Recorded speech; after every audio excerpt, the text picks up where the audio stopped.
Hey, yo, what's up, y'all? It's just me, K Double. Hey, normally I would be here with Alpha, but unfortunately, he had to take the week off. He had some personal business to deal with. So it's just me to come and bring you a review right quick of the WrestleMania Backlash pay per view. Um, we'll be back with us next week when we'll be talking DCTV. This pay per view kicked off on Peacock. In a very unusual way, Sheamus came out and was about to give his standard open challenge. And I thought it was going to be Humberto Carrillo that walked out, and it was the one and only Ricochet. Ricochet came out and gave him a pretty damn good match. But in the end, ended up losing. Of course, he's a smaller guy. Sheamus is the dominant heel champion, so you got to get the victory. It wasn't for the United States Championship. It was just a singles match, but it was one of the best matches of the night. Great way to kill about 7 to 10 minutes. Um, let's see. The real story of it came at the end of the match when Sheamus got the win and beat down a little bit on Ricochet. Ricochet came back and beat down on Sheamus a little bit, took his coat and his jacket, and started dancing with it. So it turned out to be a pretty good match. It was pretty fun to watch. Uh, it definitely moved along to Sheamus versus the small guy, because now you have Sheamus versus not only Humberto Carrillo, who came back into play the next night, but you also have Sheamus versus Ricochet, and Ricochet's a decent enough opponent for anybody. Um, let's see. The pay per view itself opened with an amazing triple threat match, and that was Rhea Ripley defeating Auska and Charlotte Flair to retain her Raw Women's Championship. Um, yeah, I don't know what to say about what else to say about this match. It was a great match from beginning to end. Everybody all knows that Charlotte Flair can go. That's why she's a 13-time women's champion. I don't care what anybody says. You can't convince me that the reason why she's a champion is because of her daddy's name. Nah, she's a champion because she can go in the ring. Now, I've seen her put on some hell of a matches with multiple females, Asuka being one of them. And this time, Ripley, Asuka, and Flair delivered. It was a hell of a hot way to open up the pay per view, get the crowd really going. Um, and it was interesting because Rhea Ripley ends up pinning Asuka for the victory, so Flair doesn't get pinned, which led to what will most likely be an amazing match, hopefully at Hell in a Cell, between Rhea Ripley and Charlotte Flair. But that's the next pay per view. We're still talking about WrestleMania Backlash. But the scene of the day for me was Rhea Ripley standing over Asuka, or standing over Charlotte Flair, standing on the ropes, laughing at her, talking about, "Hey, remember this? This is still mine. This is still mine." And it made me just laugh. Like, it's nice to see a new face involved, injected into the women's division. To be honest with you, I've been saying for a while now that I think that Becky Lynch, if she's ready and available to come back, needs to come back. I think infusing her into this women's division, whether it be on SmackDown or on Raw, would help the division tenfold. I would love to see her and Rhea Ripley go at it. I would love to see her and Bianca Belair go at it. I think it would be gold and money. But right now we got this pretty much the same three repetition. Everybody else is broken off into tag teams, and in the tag team division, there's pretty much only the three women in Asuka, Charlotte Flair, and Rhea Ripley that are really competing for that Raw Women's Championship. So hopefully we'll see that division expand here soon. Um, the third match of the night, or second match of the actual pay per view, was Rey Mysterio and Dominic Mysterio defeating Dolph Ziggler and Robert Roode to become the first father-son combination of tag team champions. I thought this match was very well done, primarily because Rey carried the match, as you would expect. Dominic's still pretty green, only a couple of years into his career, so Rey carried the match. He the storyline was that Dolph and Bobby Roode beat down Dominic Mysterio backstage before the match started. So Dominic wasn't there. Rey decided he's still going to go out and he's going to be the go rah-rah guy and get out there and give it his all anyway. And Rey's surviving because Rey knows how to do that. You know, that's 30 plus years of wrestling experience. And so Ray survives long enough for Dominic to come limping out. And as soon as I'm not going to lie here, guys, as soon as I saw Dominic come out, I pretty much understood that the Mysterios were about to win the tag team titles. Like I had a feeling when Ray wasn't put away by the Dirty Dawgs in the first 5 minutes of the match that I'm like, I have a feeling we're going to see the titles change hands. And it was primarily because of the way everything was set up. It's a classic storyline. People can say predictable, but I loved watching it unfold. I wouldn't read dirt sheets if knowing what happened ruined my experience. Knowing what's going to happen or knowing what's happening ruins my experience in watching wrestling. Seriously, like why would you read dirt sheets? Like, then I understand that kayfabe means a lot to people, but I've always known on some level, like, these dudes don't truly hate each other. They're putting on a show for me. And I watch more for the entertainment of it. I guess that's what allows me to be able to enjoy just about any type of wrestling that's out there. But Mysterio and I believe Ray or Dominic got the pin after the what I call Uncle Eddie monster size splash from Dominic Mysterio on Bobby Roode. He gets the 1, 2, 3, and the boys walk out as the new SmackDown Tag Team Champions. Congratulations to Dominic and Rey Mysterio. That's got to feel good. All right, so this next match, and after this match is kind of when we'll break it off.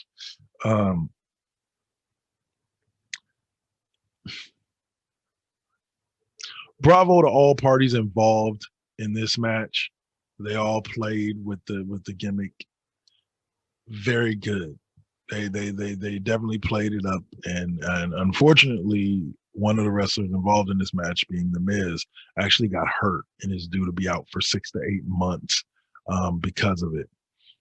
But that was during the match. That wasn't during the post match segment. But what made this match unique is it was a lumberjack match. And people go, well, wait, why does it being a lumberjack match make this particular match special? It didn't. The thing that made it special, weird, funny, jacked up, whatever adjective you want to use to describe it, was the fact that the lumberjacks were zombies. Walking Dead zombies. I don't know who comes up with this shit. Don't get me wrong, production value wise, it was very, very well done. And that's why I say bravo to everybody involved. But the idea of lumberjack zombies, I don't want to be the dude that ran that past Vince. I think the only reason why it passed Vince was because it was helping promote a movie that Dave Bautista is going to be in, the Zack Snyder movie called Army of the Dead. And yeah, like, it really felt out of place, but it worked. It worked. You had segments where Miz and Damian Priest both jump out the ring and the zombies are coming in, and they decide to start working together to beat off some of these zombies and get them back so that they could get in this match. And at the end of it all, Priest hits Miz with his finisher and gets the 1, 2, 3 and rolls out the ring. When after the match, all of a sudden, all the zombie lumberjacks, who for some odd reason were magically kept outside of the ring the entire time the match, from bell to bell, all of a sudden now crawled in the ring and pretty much ate the Miz alive, I guess. I don't know. At one point during the match, John Morrison hopped over a barricade only to get dragged down by zombies. So, but he showed back up on Raw the next night. But the Miz is nowhere to be found. But we now know why the non-storyline reason is for that. And that is because the Miz unfortunately tore his, I believe they said, ACL during the match against Damian Priest. All in all, though, that feud between him and Priest was pretty damn good. including the match with Bad Bunny at WrestleMania. The Miz and Damian Priest had some chemistry. Now Morrison, they're gonna have to figure out what to do with him. Now, with no Miz around to pair him with, I don't know if the Johnny Drip Drip thing works for him or anybody, but I guess he's going to continue doing it. But it's yeah, I don't know. Maybe the Miz is secretly going to record Mortal Kombat 2, and that's why he's leaving. I don't know, but it was definitely an interesting match to go out on. Now, let's take a look at the top of the card as a whole. Good match, almost match of the night material in the opener with Rhea Ripley defeating Auska and Charlotte Flair.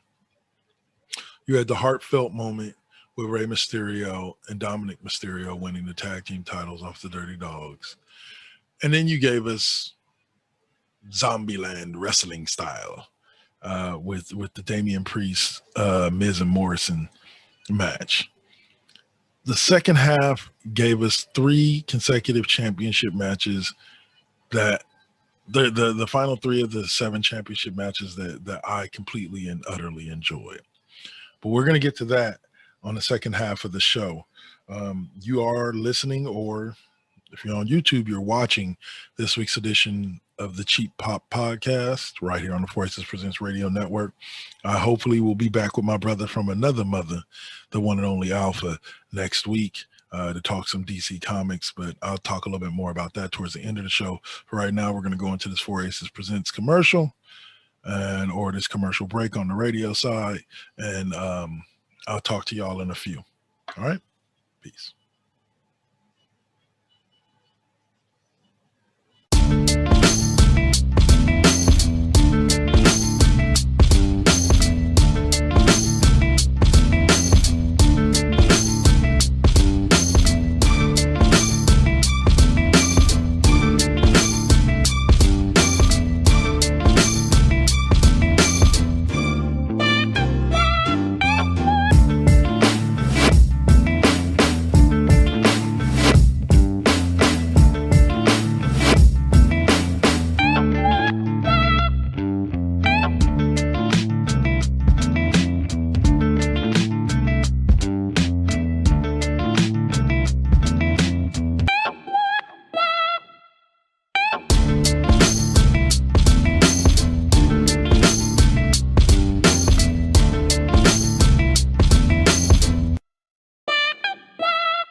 And I'm back, y'all. What's up? What's up? It's me, K Double again, and I am here to finish talking to you about what was, to my opinion, an amazing pay-per-view with a lot of great matches, and it closed strong with these 3. You have Bianca Belair taking on Bayley and defeating Bayley for the SmackDown Women's Championship. You had Bobby Lashley winning by the skin of his teeth in a triple threat with Braun Strowman and Drew McIntyre, a whole lot of humanity in that ring. And then you had a damn near wrestling classic with Roman Reigns defeating Cesaro by technical submission. Let's start with the Belair match. Bianca Belair is possibly one of the most talented women on the SmackDown or Raw roster, period. I don't care what anybody says. And she's proven it with matchups against Bayley and Sasha Banks at WrestleMania and now WrestleMania Backlash. She's got confidence. She moves well in the ring. She can go inside or outside the ring. I believe she could do hardcore if necessary. And she could do a Hell in a Cell match. She's just that talented. Her and Bayley gave us a show. And I mean told us a story. People can be as upset as they want about WWE and how sometimes repetitive their matches can be, but there's little tweaks and differences to every feud, to every match, to every sequence that are in and when the good ones come along, they make it so. An AJ Lee match may have followed the basic WWE formula, but her matches were different almost every time. Same thing goes for Lita. Same thing goes for Sasha Banks. Same thing goes for Charlotte Flair. These women give us their heart and soul, and Bianca Belair is another one in that line. She successfully defended her SmackDown Championship by pinning Bayley 1, 2, 3, and showing that she can hang with the best of them. Sasha Banks and Bayley are two OGs when it comes to this wrestling stuff. Like, I know it doesn't seem like it, but they've been around for a while. Bayley is a Grand Slam champion. So, like, get your mind right and recognize Bianca Belair next in line. She is the queen, and she defeated Bayley for that SmackDown Women's Championship. Now, the reason why I say Bobby Lashley in his match got by the skin of his teeth, it's because Bobby Lashley went through one of the side screens, people. I mean, straight through the shit. Fireworks, everything. Braun Strowman threw him through it head first. Bobby Lashley disappeared for the rest of the match. Was probably back in catering, sipping on some lemonade, getting his mind right, getting ready to go back out here and do his thing. I liked everything about this match until that ending. It didn't ruin the whole match for me. I'm not one of those type of people like with the blood and guts and the exploding death match in AEW. Oh, that ending just ruined the match for me. No, it didn't ruin the match for me. But it was an ending. I was like, well, damn. If you want him to come off looking strong, then just have him dominate. But you also don't want Braun Strowman and Drew McIntyre to come off looking weak. So I think it did a good job of making sure that everybody looks strong, but it just sucks because to me, I don't like some of the weak champion moves. And Bobby Lashley pulled a weak champion move, disappearing for like 20 minutes and then coming back and getting the pin. I believe after McIntyre, forget who he pinned. I want to say Braun Strowman. After McIntyre had hit him with a Claymore and was just about to win the title. So great triple threat match. I definitely give it like a B+, A- because of that ending. But overall, it was a great match.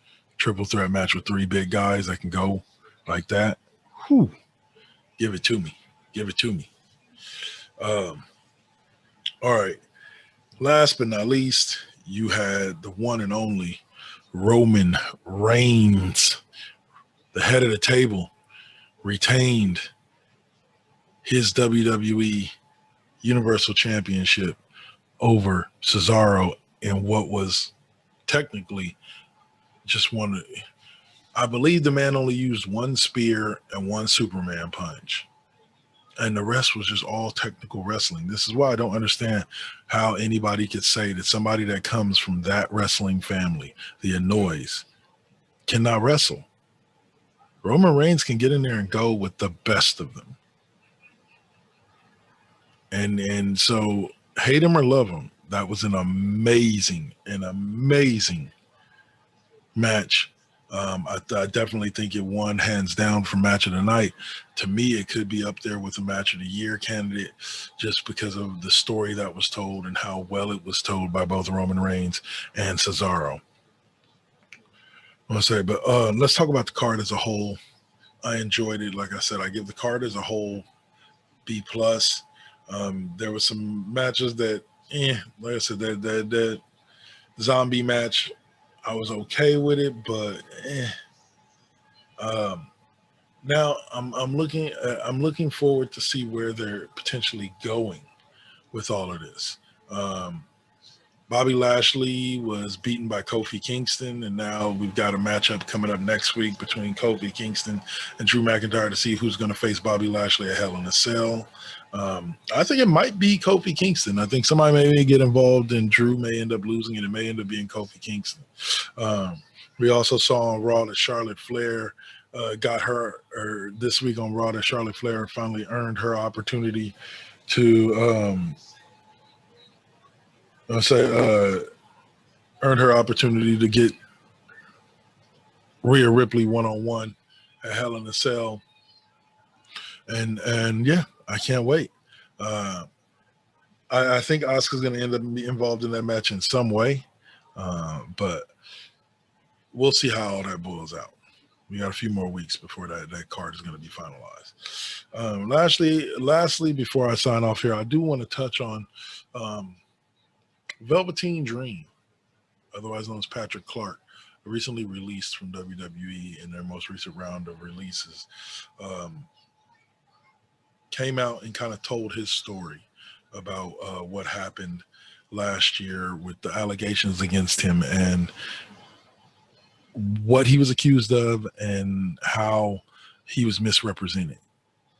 I'm not going to sit here and say, oh, well, everybody should believe him. The guy's a nice guy. I'm going to say this. The guy's story sounded genuine.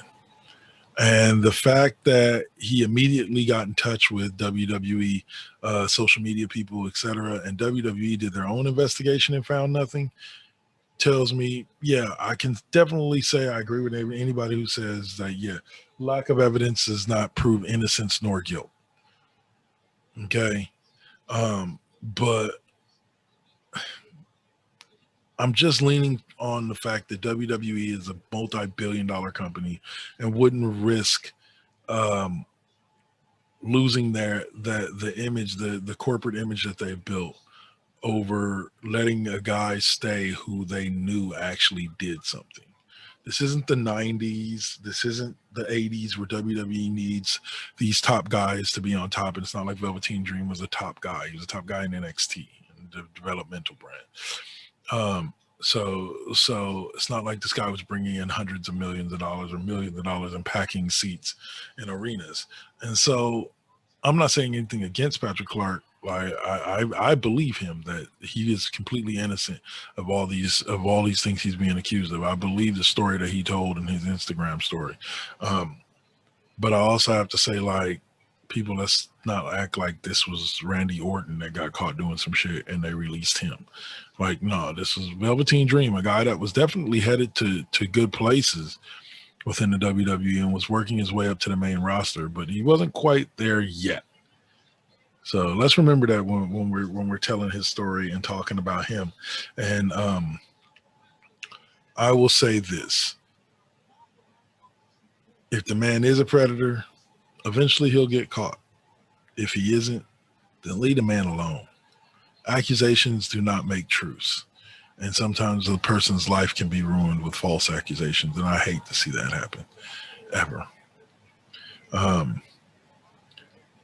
Other than that, some shows I want to recommend to you guys: Dark Side of the Ring, A&E Biography, and there's another one where they talk about old memorabilia and how much it's worth. I forget what it's called. That's on A&E too. These are programs that are not necessarily directly wrestling related, or they are directly wrestling related, but they're not necessarily about solely in-ring and pushing storyline. They're just about telling stories about these guys and some of their lives and what they meant to the people around the world who watched them. And sorry, and adored them. And me being one of them, I enjoy watching it and seeing that there were other people out there like me. Yeah. And get Peacock, whether you like it or not. It's got a whole lot. If you like wrestling, get Peacock, because there's a whole lot of content on there to be happy about. The whole WWE Network library will be available on Peacock by August. All right, so remember that.